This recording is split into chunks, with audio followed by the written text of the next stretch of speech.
So a lot of you want to know what happened to the Morris Minor wing that blew off in that storm. Here it is. As you can see, damage wise, it's taken a lot of paint off. There's a lot of scratches on it, but the wing itself is intact. The light lens has broken, and they're about 100 and something pounds new. I thought I had a spare in my garage, but turns out I don't. As you can see, all of the bolt holes have all been ripped. So I've got to, I think I'll probably re-fiberglass these, re-drill them, and then when I fit it back on again, put some big washers to hold it on. Wiring, this was all bullet connectors like that.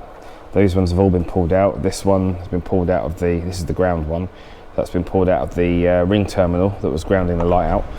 So wiring's not too bad, I can fix that. Now I've also removed the light from the other side because I don't want to spend £140, I think it is, on new lights. So I bought these LED units for, I think they were £20. I think you can see where I'm going with this. They fit really well. They'll need some work, obviously it'll fit at a slightly different angle, but my plan is to take all of this, all these gubbins off here. I haven't figured out how I'm going to attach it yet, but I will be able to attach it somehow, and we'll end up with LED light units on the Morris. 3 days later. Okay, it's been a few days, and as you can see, I have finally got it mounted. There is a bit of a, it's not a perfect fit. I was hoping to use the original gasket on there, but the thread holes aren't quite long enough. But I am quite happy with it. As you can see, there is a number plate light on the side that I'm going to cover up with a bit of tape for now. I do have a funny idea what to do with that, which I'll probably do in a later video. But yeah, for now, I'm actually quite happy with that. I'm really pleased with how similar it is to the original unit. So, let me show you how we do it.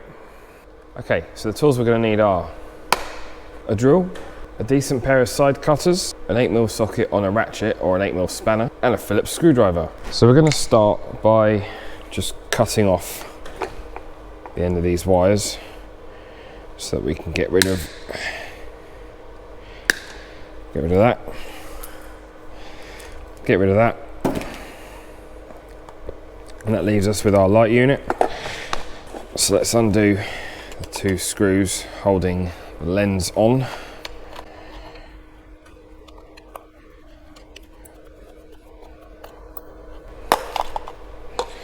Don't need that.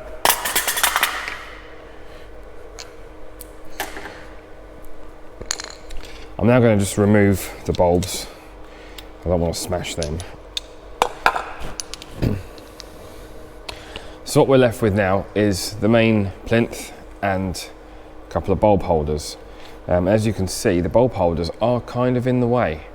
So get your side cutters, and we're going to carefully just cut a slot in there so that we can split it into 2 pieces.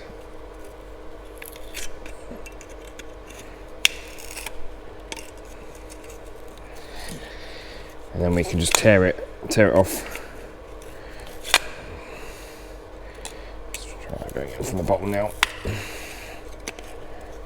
It does take a bit of time to just get in there far enough. There we go. And then you can take it off. Don't need that. I'll get rid of this gasket because I know I don't need that. We'll do the same with this top one.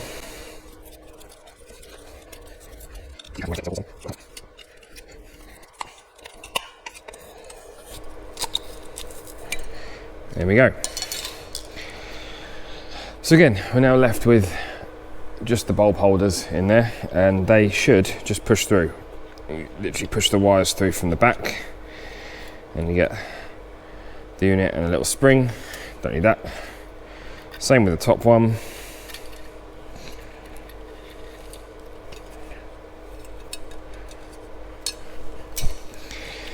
And there we have just the plinth. So the final thing we need to do now is bolt the new LED unit to this unit. Now conveniently, this bulb holder hole is just the perfect position for the wiring to go through. If we take our new LED unit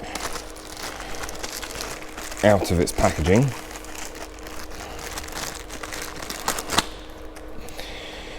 so indicator at the top, you can see that if I hold that up there, hopefully you can see that the wiring is exactly right for that. I'll just feed that through there.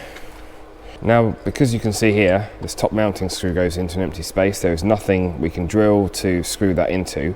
However, fortunately, the original mounting screws for the lens seem to be just the right width for the light unit to sit inside. So I'm actually quite happy that I've got one screw holding it on. At a later date, if this does work loose, I will keep an eye on it. I could also mount a plate at the top here, screwed into these two holes to allow a mounting point for that. The reason I haven't done it right now is because if I show you the one that I've already done, it does actually mount flush and very flat. So from a distance, should look like it's almost meant to be. So the final thing I need to do is mark out where I want to drill the hole for this bottom one. Yeah, I'll take that out and I'm going to drill the hole. Alright, so once we've drilled the hole, it is just a case of put that in, wind the nut on. There we go. So we're all attached, as you can see, we're pretty much central and there's no wiggle on that. And I'm going to take this plastic off. Everyone loves taking this plastic off.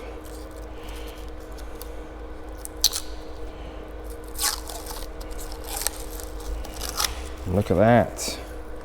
We've got two matching light units. So obviously the last thing I need to do, put some terminals on it, and then we'll go home, fit them, and let's see what they look like.